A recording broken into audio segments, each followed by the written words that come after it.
आज एक छोटा सा एग्जाम्पल मैंने कल सुना, मैं खुश हो गया, माने कमाल का खुश।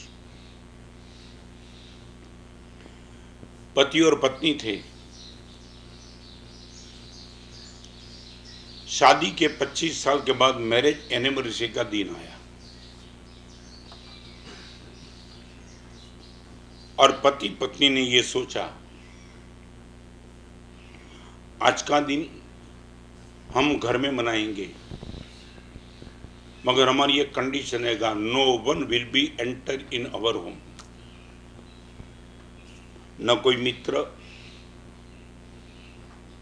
कोई रिलेशन वाले नहीं, हम दो ही रहते, माता पिता है नहीं, दूर रहते।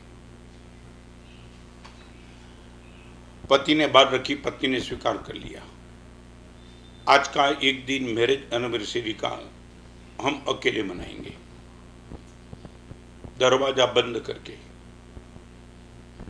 मोबाइल, इंटरनेट, नेटवर्क सब एक बाजू, लैंडलाइन का रिसीवर भी उठा के रख दिया ताकि बीच में किसी का फोन ना आवे। और सुबह से लेकर उन लोगों को जो भी नाश्ता करना था सब कुछ कर दिया। नाश्ता करने के बाद 25 साल के मैरिज की आमने सामने बात चली। कोई कटु स्मृति को याद करना नहीं था, क्योंकि उन लोगों के हिसाब से प्रसंग बहुत अच्छा था।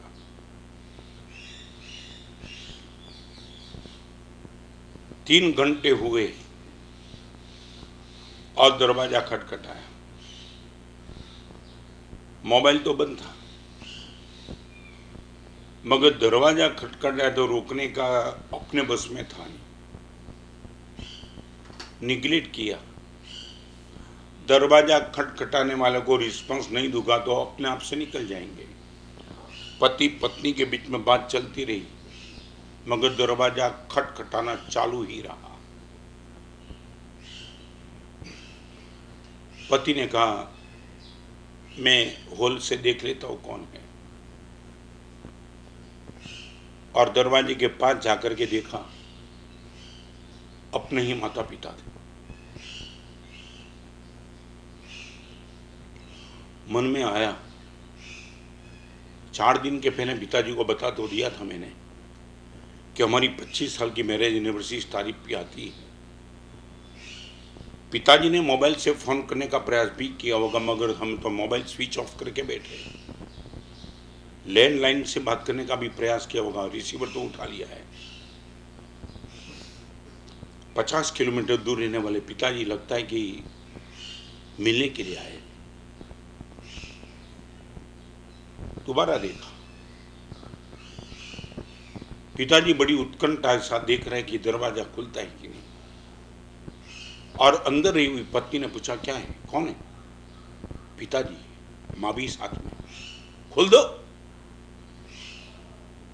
हमने तय किया आज कोई नहीं।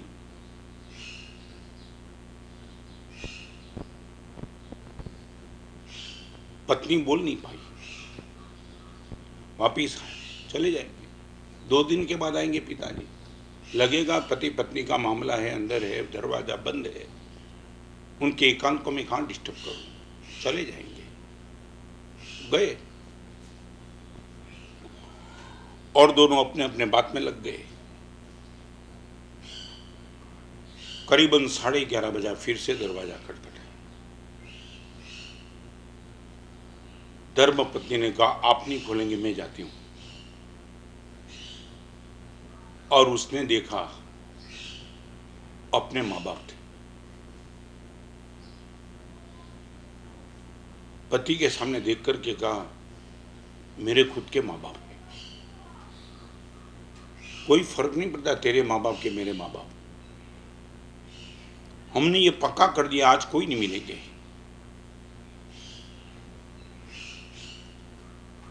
मेरे पिताजी 75 के, 150 किलोमीटर दूर से आए लगते हैं, और वो कैसे वापिस जाएंगे? प्रश्न नहीं, इमोशनल होने का प्रश्न नहीं है ना। मैंने और तूने जो तय किया, मेरे पिताजी माँ बाप यदि गए तो तेरे माँ बाप भी जाएंगे। मैं और कुछ नहीं करूंगी, अंदर प्रवेश नहीं दूंगी, मगर दरवाजा तो निश्चित खोलूंगी। आप मुझे रोक नहीं पाएंगे। दरवाजा खोल करके माँ को नमस्कार कर लूंगी, बस आशीर्वाद ले लूंगी, फिर कहूंगी 2 दिन के बाद मिलती हूँ, आप अभी चले जाइए। पति हाँ बोले ना बोले, वो पत्नी ने दरवाजा खोल दिया। माँ बाप सामने थे, गिर गई, आशीर्वाद ले लिया।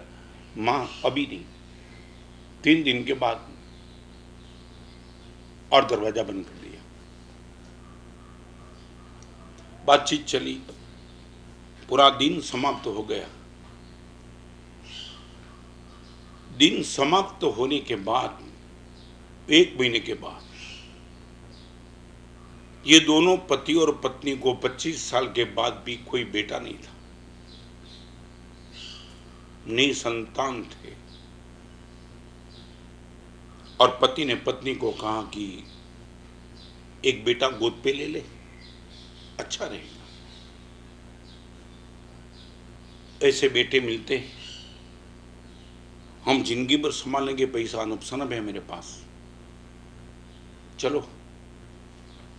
और वो पति और पत्नी गए। पालना में एक बेटे को देखा पत्नी ने, ही वॉज वेरी क्यूट। और देखने के बाद वो पत्नी के सामने बेटा ऐसा हाथ फैलाने लगा, और पत्नी ने कहा, इनको देख के लगता है मेरी ही कोख में पैदा हुआ लगता है,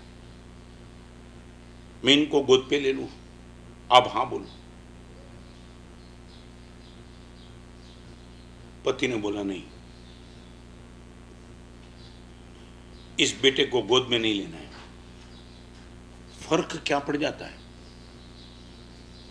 ये देने के लिए तैयार, हम थोड़ी बात करें तो मिल जाएगा। ऐसा बेटा देखने को नहीं मिलता है, शायद मेरी कुख से भी ऐसा बेटा पैदा नहीं होता। इतना प्यारा बेटा है, दुश्मन को प्रेम करने का मन हो, ऐसा बेटा मिलता है। आप ना बोलते हो, नहीं चाहता। बाजू में गए, वही पालना में एक छोटी सी लड़की थी, इतना पावरफुल रूप भी नहीं था। और पत्नी ने कहा, हम इनको गोद ले लेते। पत्नी बहुत कंफ्यूजन में आ गई। आने वाले दिनों में ये बेटी तो घर पे आएगी, शादी करके चली जाएगी, बेटा तो जिंदगी भर रहेगा, बुढ़ापे में वो भी तो संभालेगा। और मेरा पति ना बोलता है। मैं खुद कहती हूं, आप क्यों ना बोलते हो? नहीं, यदि गोद लेना है तो इस बेटी को ही लेंगे, बेटे को नहीं। दोनों के बीच में तनातनी होगी। पति ने बोला कि फिर निकल जाते, गोद लूंगा तो इस बेटी को ही लूंगा, बाकी कुछ नहीं। पत्नी को लगा चलो बेटी तो बेटी आती तो है घर पे। गोद लेके घर पे आए। दोपहर का समय था और पत्नी ने पूछा, संडे का दिन था, मैं रात जानना चाहती हूं, ऐसा बेटा दुश्मन को भी ना मिले, ऐसा बेटा हमको मिलता था, आपने ना बोल दी, और ये बेटी को आपने गोद ले लिया। आपके मन में कुछ तो होगा, आप मुझे बता पाएंगे? और पत्नी का ये कहना और पति का तार तार रोना, आप क्यों रोते हो? बस 1 महीने के पहले का प्रसंग मेरी आंखों के सामने है। क्या हुआ? 25 साल की मैरिज एनिवर्सरी का दिन याद रख दूं। 9 बजे मेरे ही माता पिता ने दरवाजा खटखटाया था, मैंने नहीं खोला था। तेरे माता पिता आए थे, तूने मुझे पूछे बिना, तूने कहा माँ बाप को मैं मिल तो लूंगी, दरवाजा तो खोलूंगी, भले 3 दिन के बाद आए, मगर ये 75 साल के वृद्ध माता पिता को मैं मिल तो लूंगी, आज के दिन उनका आशीर्वाद तो लूंगी। याद है तुझे? और पत्नी ने बोला निश्चित याद है। माँ बाप मेरे थे, मैंने ना बोल दिया, तेरे माँ बाप को तू मिल के ही रही। आज मैं बेटी को इसलिए गोद लेना चाहती हूं। आज मेरी और तेरी उम्र 50 साल हुई। आने वाले दिनों में कल ये बेटी गोद लेकर के घर पे आएगी, उनकी शादी होगी और कभी ना कभी उनके ससुराल मैं और तुम इनके माँ बाप बन के जाएंगे। ये बेटी होगी तो दरवाजा खोलेगा, बेटा नहीं खोलेगा।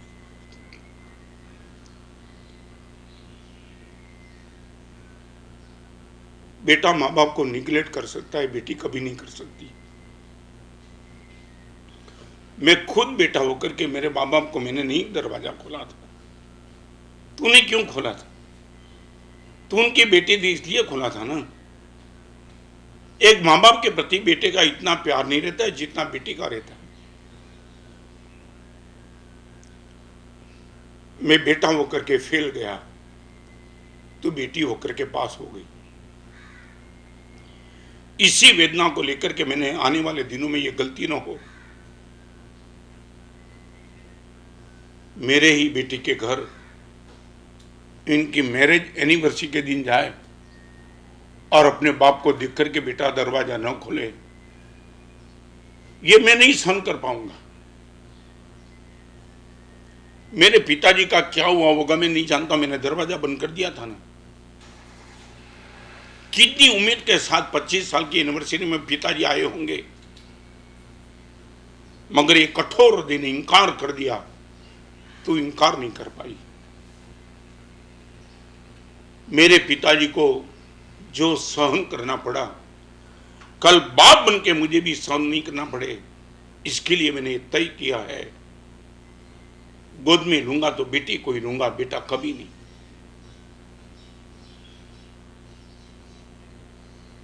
Never break the heart of dear. मैं जिंदगी में यदि इतना आगे चुका हूं तो ये कभी मत सोचना मैंने बहुत पढ़ा है, स्वाध्याय बहुत किया, तपश्चर्या बहुत की, कठिन पुरुषार्थ पढ़ने का किया, उससे आ गया। 100% भूल जाओ।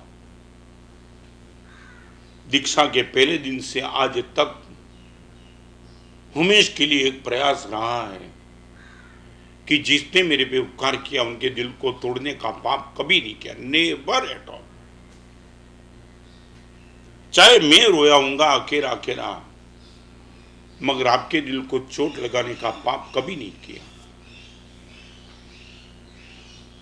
मैं आज आपको ये कहना चाहता हूं, आप जिंदगी में कुछ भी करो, कुछ भी करो, करोड़ों रुपए के तो मालिक बन जाओ, नहीं बन जाओ मैं नहीं कहना चाहता हूं। आज आपके सामने यदि उपकार ही रिपीट करना चाहता हूं, ये तीसरे नंबर का भांगा। मेरे हर प्रवचन तुम भूले गए होंगे, ये प्रवचन याद रखना गुरुदेव। यदि प्रशमृति प्रकरण उमा स्वाति महाराज 10 पूर्वधर ये कहते हैं कि मां सबसे नंबर 1 पे, पिता नंबर 2 पे, स्वामी नंबर 3 पे, गुरु 4 पे, उत्तम और उपकारी 4 पे। अब ये मानते कि हमारा जीवन ये स्वाध्याय से चलता है, भूल जाओ तुम। जिस दिन तुम्हारे मन में ये भाव पैदा हो जाएगा गुरुदेव जानबूझ करके, तो आपके पिताजी ने बोला बेटा चाहता हूं कि आज बाजार में मत जाओ, अरे बोल दो पिताजी खड्डे में चला गया बाजार।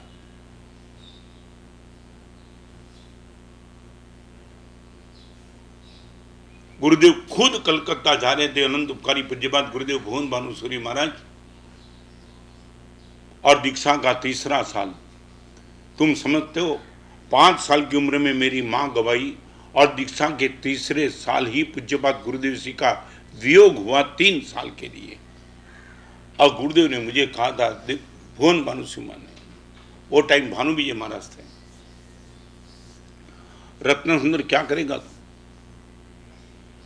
गुरुदेव मेरे लिए दुविधा तो है ही, एक और आप हो, आपके ही प्रेरणा से चारित्र के मार्ग पे आया हूं, और दूसरी ओर मेरे वृद्ध पिताजी है, गुरु भी है। मैंने वादा दे करके दीक्षा दी है कि आपसे एक रात अलग नहीं होगा गुरुदेव। बड़ी पीड़ा के साथ आपको विदा कर सकता हूं, मेरे गुरुदेव को एक रात के लिए नहीं छोड़ सकता हूं। और मैं बताऊं, कलकत्ता जिस दिन गुरुदेव गए ने उसी दिन दीवार के साथ सर टकरा के मैं रोया था, दीवार के साथ।